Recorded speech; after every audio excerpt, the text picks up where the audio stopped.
Agradecerle a todos el tiempo, ¿cierto?, el interés en participar de nuestro webinar. Recordarles, sí, que tanto micrófonos como cámaras se les pide que estén apagadas durante la presentación eh, para que sea todo más fluido y más fácil, ¿ya? Las consultas que ustedes vayan a realizar las pueden realizar a través del chat. Nosotros las vamos a recoger y las vamos a resolver al final de la presentación junto a el expositor, ¿ya? Primero, cierto, agradecer al Centro de Formación Técnica San Agustín, quien es el organizador de este webinar. También agradecer al área de innovación y al área agrícola, que son los que hicieron posible que se realizara. Eh, desde todas nuestras sedes, también la sede de Talca, cierto, Linares, Cauquenes y Curicó. Agradecer también a toda la gente que participó en la difusión, sobre todo a las personas de la sede de Curicó que estuvieron activos durante la difusión de este webinar, y que tiene como objetivo, como bien dice su nombre, Maki, una alternativa real de producción, de sentar las bases para la producción intensiva de esta especie que llama bastante la atención, ¿cierto? Que es cada vez más eh, comercializada y más difundida por sus propiedades, ¿cierto? Desde el área de la salud, pero también desde el tremendo valor agregado que puede entregar a los productos y que es propia de nuestro país, ¿ya? Con la finalidad de cumplir este objetivo de sentar las bases, ¿cierto?, para una producción intensiva, una producción real de Maki, nos contactamos con un especialista que tiene ya más de 10 años dentro del trabajo con esta especie. Él partió trabajando y que nos va a comentar un poco en la Universidad de Talca cuando recién estaba iniciando la selección de fenotipos. Luego trabajó en la empresa privada en Maki New Life, donde fue gerente de producción y gerente también del área de innovación, y que actualmente es socio fundador del grupo Innova, que también nos van a comentar durante la presentación, que se dedica principalmente a renovar la fruticultura del sur de Chile, que como muchos deben saber está pasando por un proceso de cambio bastante intenso. Y dentro de ese cambio, ellos han tomado el desafío de renovar y entregar especies con alto valor agregado, como es en este caso el maqui, ¿ya? Eh, Sin más, ¿cierto? Los voy a dejar con Camilo Orellana, ingeniero agrónomo aquí de la Universidad de Talca, actualmente radicado en el sur, el sector de Valdivia, que nos va a comentar sobre el maqui y, como les comentaba, una alternativa real de la producción. Muchas gracias por la presentación. Eh, Agradezco profundamente la invitación del CFT y su interés por conocer en específico un poco lo que hemos hecho con esta especie en las últimas temporadas. Como decía Francisco, llevo ya un par de años fuera, o sea, emprendiendo, y en este emprendimiento hemos validado y empaquetado algo de conocimiento que le vamos a transmitir en esta presentación.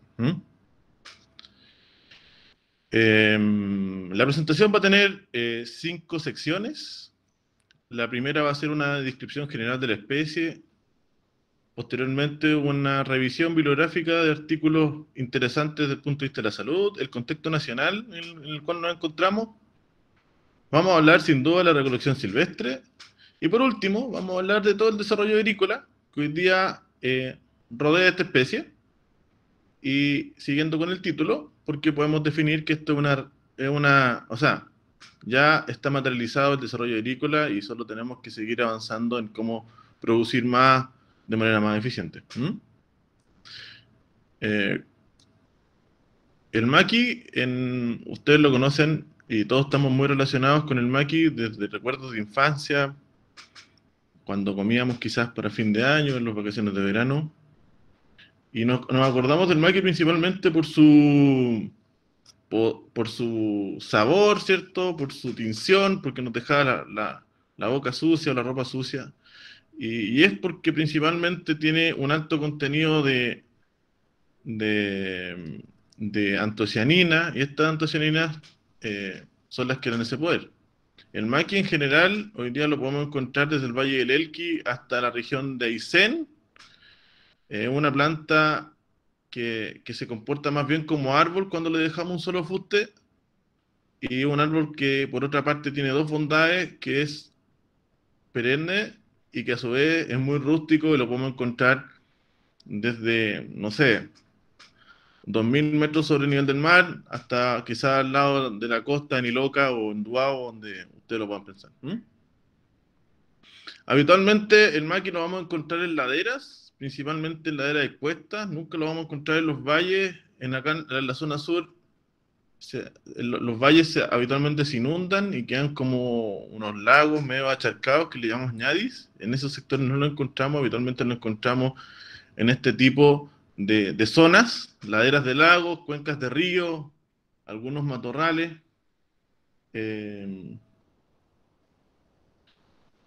Y, y ahí podemos encontrar todo el desarrollo que nosotros andamos buscando en términos de recolección silvestre, poblaciones naturales y eso.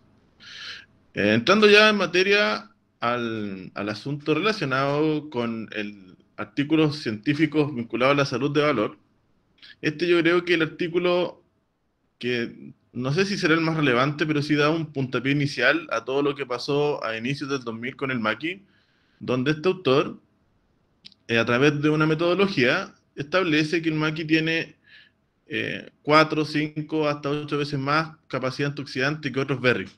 Otros berries como la frutilla, la mora, la arándano, la frambuesa. Por ahí empiezan a evaluar el maqui como fruta fresca, como fruta congelada, y se dan cuenta también que con otras metodologías, como los valores ORAC, también se destaca en relación a otros superfrutos de Europa y de Norteamérica.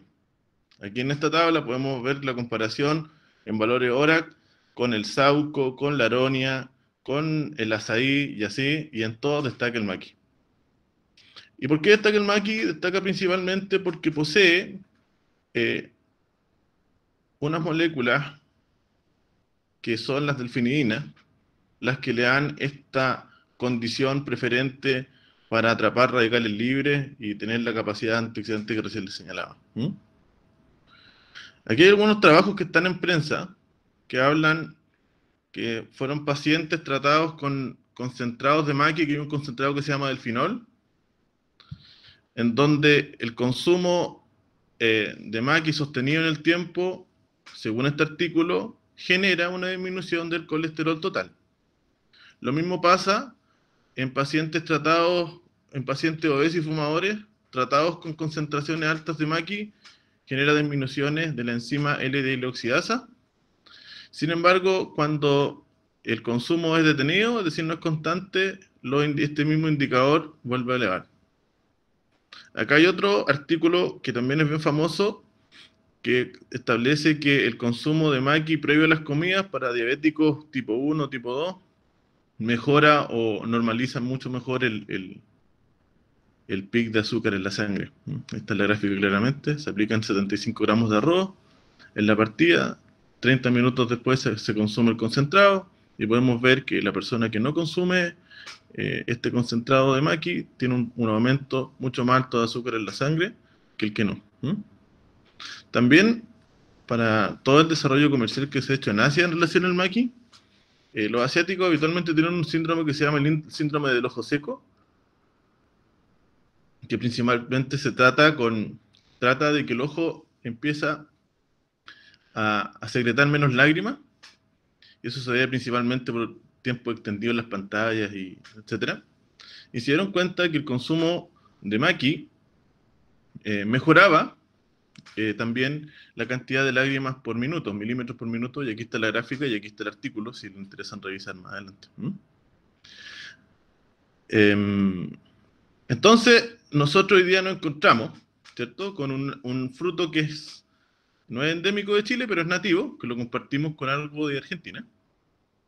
Que tenemos ya artículos científicos que avalan su efecto natural, o sea, su efecto positivo en la salud, y que ha generado que ya tengamos oferta de productos, ya sea para el mundo de las farmacias, como ven en la figura en el sector izquierdo, y también productos empaquetados, principalmente para la industria de la comida, como polvos, jugos, etc. Por último también, y ha pasado en otros modelos de negocio similares a este, parte primero en la industria de la farmacia, después la de los alimentos, y después entra con mucha fuerza toda la industria de los cosméticos, y hoy día, si ustedes pueden ir a una farmacia, se pueden dar cuenta que ya el maqui ya salió del mundo de los alimentos y ya lo estamos encontrando en bálsamos labiales, soluciones con colágeno, calcio, etc. Es decir, tenemos una especie de nativa que se ha desarrollado técnicamente a nivel científico y que ya se está desarrollando de manera importante a nivel comercial en distintos rubros. En términos de contexto nacional, aquí son unas portadas que les quise presentar, que son principalmente una revista Campo Sureño, que es una revista como El Campo que circula acá en el sur, y revistas del campo, que en los últimos 2 años el maqui ha tenido, no sé, como 6 portadas hablando de las bondades del crecimiento de la plantación comercial. Hablan de mercados potenciales, frenazos de la exportación, etc. Pero todo lo que está presentado anteriormente se obtiene, es decir, cada uno de estos productos que anteriormente les comentaba, proviene en la actualidad de una parte importante de la recolección silvestre. Y la recolección silvestre, como ustedes ven aquí, es una labor bastante ardua, pero que por lo demás tiene problemas tremendos de calidad. Aquí ven una gráfica donde tenemos días de recolección silvestre y podemos ver claramente cómo se comporta la dispersión de la recolección silvestre por día. Pensando en una empresa que compra maqui de la recolección silvestre todos los días. Aquí vamos a hablar un poquito de la recolección silvestre, lo que significa como mercado y lo que significó hace un par de años cuando entró... en Chile habitualmente se recolectan entre 700 a 800 toneladas al año. Eso es más o menos lo que se hacía antes de que se desarrollara el mercado de Corea. El año 2014 o 2015 se empezó a vender en Corea con mucha intensidad maqui, lo que generó que la recolección silvestre aceleradamente creciera y que, como pasa habitualmente, cuando crece mucho la demanda, empiezan a aparecer oferentes quizás que un poco, para cumplir con el requerimiento comercial, disminuyen la calidad, y eso fue un poco lo que pasó con el mercado coreano.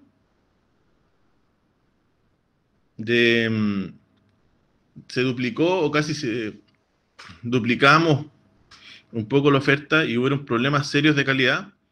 Y el año 2017 ese mercado derechamente se cerró y no ha podido entrar más maqui porque la recolección silvestre iba con metales pesados y una serie de cuestiones que ese mercado no recibió más maqui. Hoy día, como decía en el artículo anterior, hubo un frenazo en términos de exportaciones de maqui o de recolección silvestre de maqui, y se está estabilizando en lo mismo que venía antes del boom coreano, en el torno de las 700, 800 toneladas por año. Es un mercado, en términos de colocación, estamos hablando de un mercado pequeño, de nicho, que mueve alrededor de 14 millones de dólares en todos los productos que ofrece en una temporada, que principalmente está enfocado hoy día al polvo liofilizado, y después vienen una serie de otros productos, maqui convencional, maqui orgánico, IQF y maqui como concentrado en jugo. Evidentemente la recolección silvestre no es la respuesta para poder satisfacer aquella demanda, así que desde un tiempo comenzamos a... la industria, junto con lo que hizo la Universidad de Talca, comenzó a desarrollar distintos prototipos de multiplicación in vitro, de multiplicación por estacas, para un poco ir avanzando con el tema de producción. Y hoy día les podemos contar que hoy día en Chile existe una oferta de relativamente buena calidad de plantas de maqui in vitro, que tiene algunos procesos de validación, como les voy a mostrar ahora.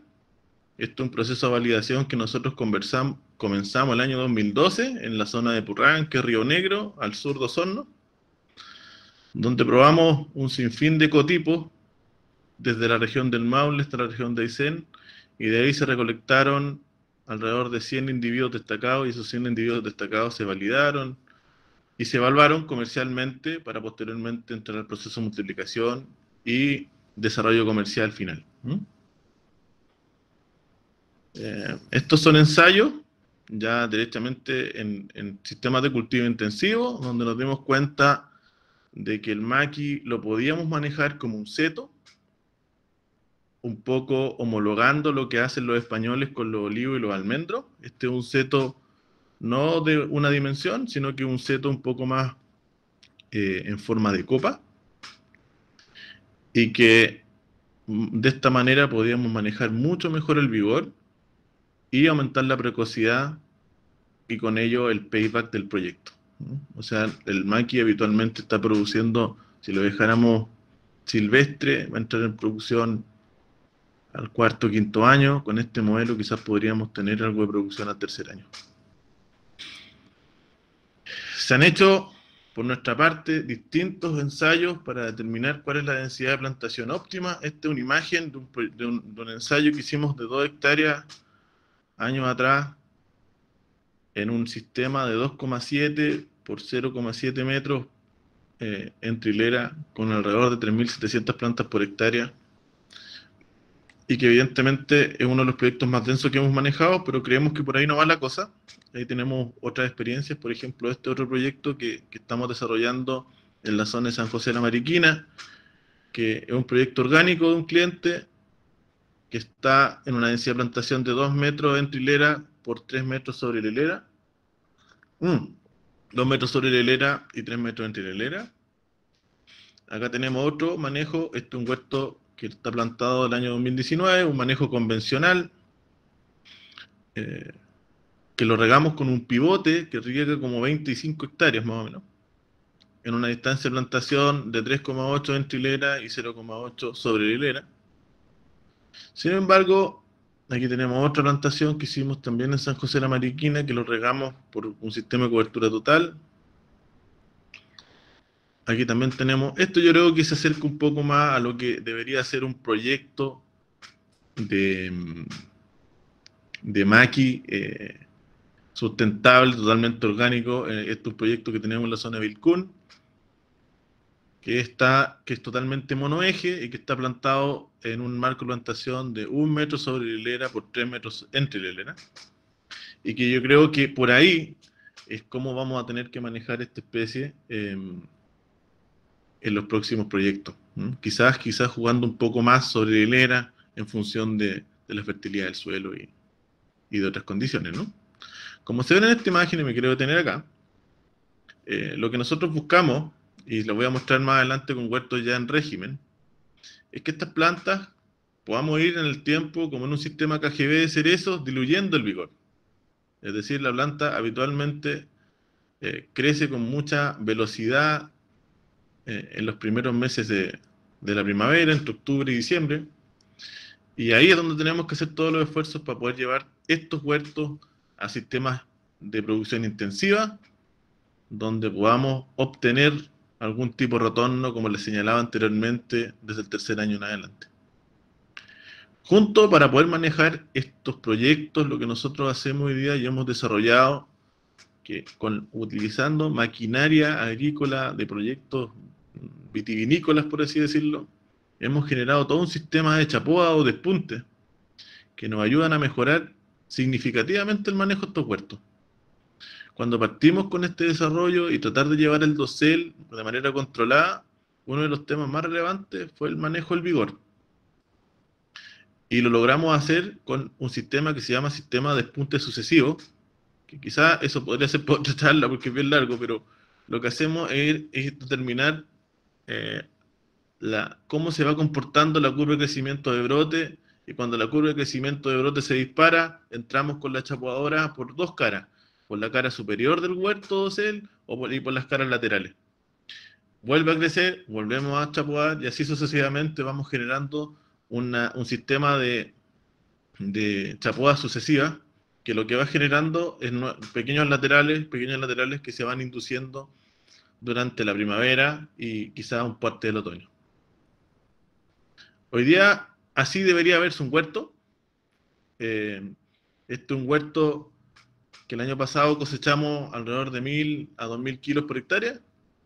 Este año deberíamos llegar quizás a los 4000, 5000 kilos por hectárea. Como se dan cuenta, es totalmente orgánico. Tenemos un mulch de paja, 2 líneas de riego, plantas que van a 1 metro sobre la hilera con una distancia entre hilera de 3 metros, total y absolutamente mecanizable. El presupuesto de este huerto, en términos de recursos humanos, es bajísimo. Estamos gastándonos por poda, no sé, 8 jornadas, algunos manejos como para cortar el pasto, que son por la complejidad del proyecto, pero en general es un proyecto que son muy amigables en términos del recurso humano y que pueden obtener retornos bien interesantes cuando lleguen al régimen. Así se vería la entrecalle. Aquí nosotros establecimos una especie, establecimos una festuca para generar una entrecalle limpia, y todo lo que sale de pasto se va arrojando sobre la hilera a modo que se vaya generando un mulch, que vaya controlando la maleza y que genere una serie de bondades también térmicas en la partida de las plantas, mejora la microbiología del suelo y así. Aquí pueden ver estas plantas en su tercer flujo, ya con fruta, en este sector de acá. Bueno, y como les señalaba recién, estos huertos son cosechados con este tipo de máquina, que es la misma máquina que se cosecha olivos, vides.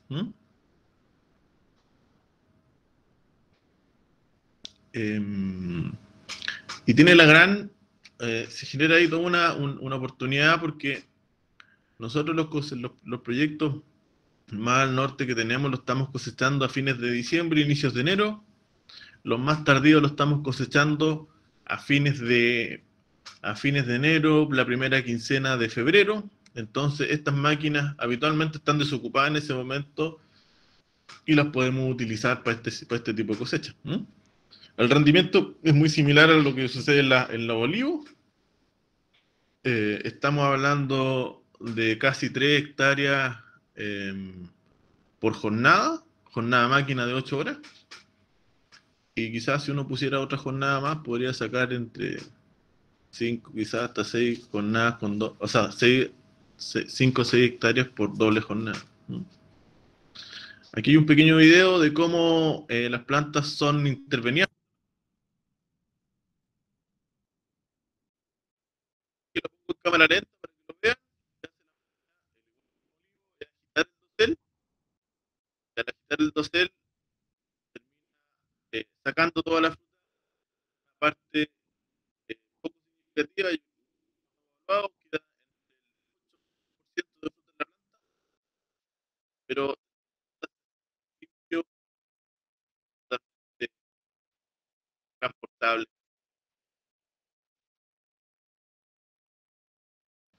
Hay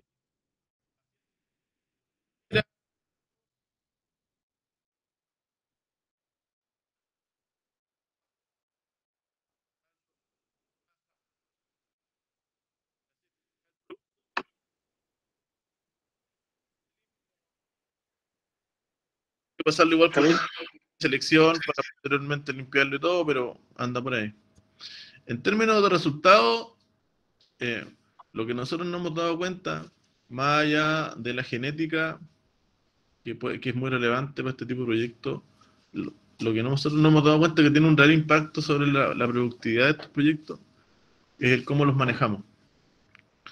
Y el cómo los manejamos en la medida de que podamos llevar este sistema de producción a un sistema intensivo, como les señalaba recién, con bajos requerimientos de mano de obra.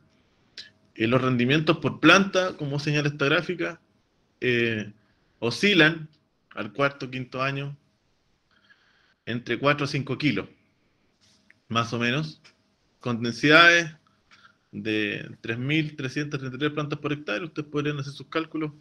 Los proyectos están del orden de los 9.000 a las 12.000 toneladas, o sea, 10 a 12 toneladas por hectárea en el mejor de los casos. Como les decíamos, nos decía Francisco a la partida, nosotros hoy día lo que hacemos es desarrollo de proyectos frutícolas en el sur. Hoy día estamos transicionando productores de cultivos tradicionales a fruticultura. En los últimos 2 años hemos transicionado alrededor de 600 hectáreas entre proyectos y preproyectos. Y junto con Maki, hoy día estamos haciendo proyectos de zarzaparrilla roja, zarzaparrilla negra, algunos arándanos tardíos, como se ve en la imagen de la derecha, y sin duda algo de cerezo en la zona sur. Así que eso, cualquier cosa o duda o consulta que tengan del Maki, su desarrollo comercial, su desarrollo técnico, bueno, no duden en contactarnos a través de los muchachos del CFT o a mi correo. Muchas gracias por escucharme en este momento y cualquier duda, estamos aquí atentos. Ya. Gracias, Camilo, por la presentación.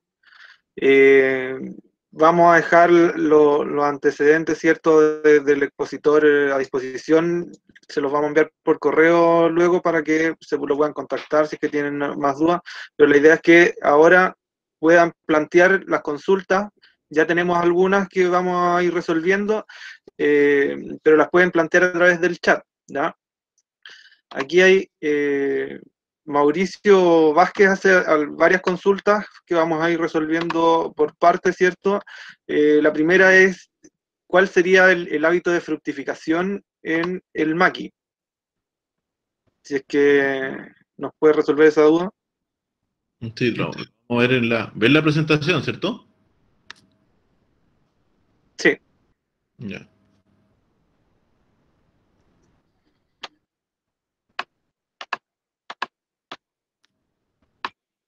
Aquí vemos el maqui opera como un duraznero, se induce, por ejemplo, este brote que tenemos acá, en este proceso, en este momento, que es como octubre de ese año, está en pleno proceso de inducción y diferenciación, para que el próximo año aquellas yemas, cuando vuelvan a brotar, van a ser reproductivas como se ven en este caso. Genera fruta en madera de 1 año, ¿entiendes?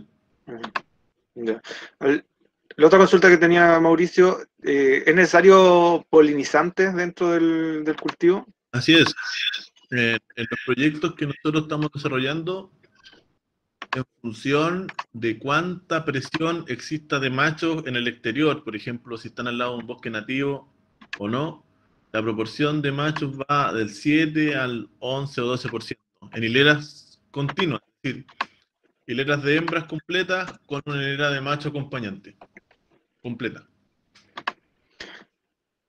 ¿Tienen algún porcentaje de polinizantes ya establecido? Nosotros, como te señalaba, hay un poco de dispersión ahí, pero por ejemplo, si no hay mucha presencia de plantas de maqui en el entorno, yo lo haría del 10%, quizá un poquito más, dependiendo de la zona. Ya, y por último... Lo hemos medido y poner más machos sobre el 10% nos genera beneficio en la producción. El porcentaje de cuaja hoy día oscila entre el 70 y tantos por ciento y el 80 y tantos por ciento, ¿no? Esa es la cuaja, con ese nivel de polinizantes. Agregar más polinizantes no agrega más cuaja. Disminuir los polinizantes sí le pega la cuaja. No. Y si es que ustedes tuvieron experiencia con el uso de reguladores de crecimiento. Hicimos algunos ensayos. Hace unas temporadas ocupamos Coulthard, Sani, un Regalis, cosas que principalmente inhibían vigor. El problema de estos productos es que uno se transforma como en producto dependiente. Y si tú no entras en la oportunidad que te ofrece la planta para hacer la aplicación, el sistema se te vuelve un poco más, se te enreda en términos de manejo. Por eso llegamos a las chapoas, que era algo mucho más fácil de manejar, con menos costo de manejo, y que por otra parte no tiene el riesgo de que, por ejemplo, lo que ocurre con el Coulthard, es que puedes tener una planta parada toda una temporada sin que crezca nada. Entonces, nos salimos también de eso porque gran parte de nuestros proyectos van hacia sistemas de producción orgánico, y ahí un poco la aplicación de regulario de crecimiento está muy limitado, ¿no? Ya. Hicimos evaluaciones, sí, nos parecieron interesantes, sí, pero es mucho más eficiente o eficaz para buscar el objetivo de controlar el vigor, la chapoa, que el tema de los reguladores de crecimiento. Aquí hay otra consulta de Guillermo Sepúlveda, ¿cierto? Que quizás nos podría recordar dentro de la presentación cuál sería el manejo óptimo como un arbusto o un árbol, él hace la consulta. O cuál sería, yo creo, cuál es el sistema de conducción óptimo al que se refiere. Como yo les decía, hay varios autores de la línea botánica que establecen que el maqui opera como arbusto porque habitualmente no definen un solo fuste. O sea, no tiene un tronco definido, ¿cierto? Como ven en esta imagen, cuando uno maneja bien los sierpes y lo deja como un fuste, con un solo tallo, un solo tronco, al hacerlo así yo lo puedo manejar, como les decía, en dosel, es decir, en alta densidad, idealmente cercano a 1 metro sobre la hilera, y generando esta copa que les señalaba recién. Entonces, por una parte tengo que manejarlo con solo un tronco. Segundo, porque solo un tronco mejora significativamente el rendimiento de la cosecha también. Si tengo muchos troncos, la máquina le cuesta cerrar la parte inferior. Entonces, como le cuesta cerrar la parte inferior, hay mucha fruta que se cae.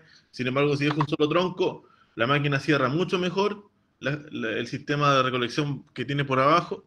Y por otra parte, también me mejora el manejo. En la medida de que yo tengo un tronco, voy simplificando las labores. Y el sistema de conducción es lo que les señalaba en esta foto. Lo que tratamos de hacer es un pequeño vaso, como una suerte de KGB, pero que lo vamos constantemente no rebajando, sino que despuntando. Y eso va generando una copa que al cabo del tercer, cuarto año ya empieza a generar fruta de manera significativa. Aquí hay unas consultas ya un poco más a la realidad regional, ¿cierto? Hay dos consultas, una de José González que nos pregunta si es que es posible establecerlo en el secano interior y cómo lo puede hacer el pequeño agricultor si es que no tiene la maquinaria para realizar esa chapoda constante o esa desbrota. En el interior, determinar principalmente el qué zona específica del secano y ver bien ahí la factibilidad del punto de vista de si va a tener riego o tiene oportunidad de riego o algo así en algún momento del año. Nosotros, de lo que nosotros hicimos en la universidad hace años atrás, nos dimos cuenta de que las plantas, cuando tienen mucho estrés en verano, se terminan un poco, se empiezan a debilitar, y así debilitadas se empiezan como a deprimir, y lo que termina pasando es que les cuesta un poco llegar al potencial productivo. Por lo tanto, yo creo que en la medida de que tenga datos climáticos y podamos hacer algunas estimaciones, podríamos presentar o definir algún tipo de proyecto en la zona, siempre y cuando estén los datos.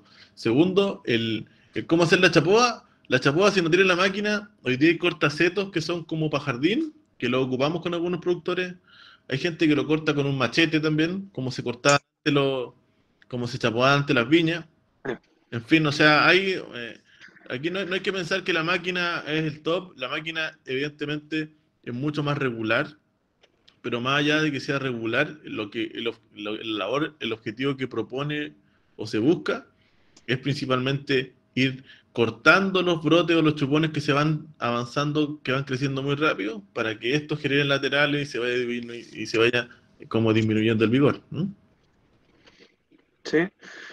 Ahora, ustedes han tenido experiencia, que aquí hay una consulta, ¿cierto?, con relación al suelo, ¿no? ¿Tienen alguna experiencia con distintos tipos de suelo o si existe algún suelo que sea más adecuado para el cultivo del maqui?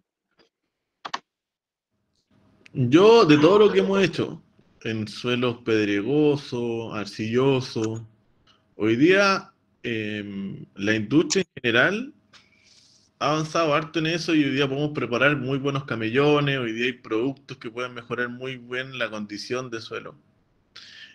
Sin embargo, Entonces, ante eso, yo creo que uno puede proponer hacer algún tipo de proyecto de maqui en suelos pesados, suelos livianos. Sin embargo, hay un asunto que nosotros lo hemos visto y que va en desmedro del desarrollo de los huertos, que es principalmente en sectores cuando son anegados, es decir, cuando hay agua libre, abundante en invierno o primavera, ahí como que no hay escapatoria. Aunque yo haga muy buenos camellones, tampoco puedo hacer un camellón de metro porque se me enreda con la cosecha y la pasa la chapadora después. Entonces, y si hay anegamiento constante, yo digo anegamiento más de agua detenida o acharcada por más de 48 horas, no sé, eso le termina afectando sin lugar a dudas a las plantas.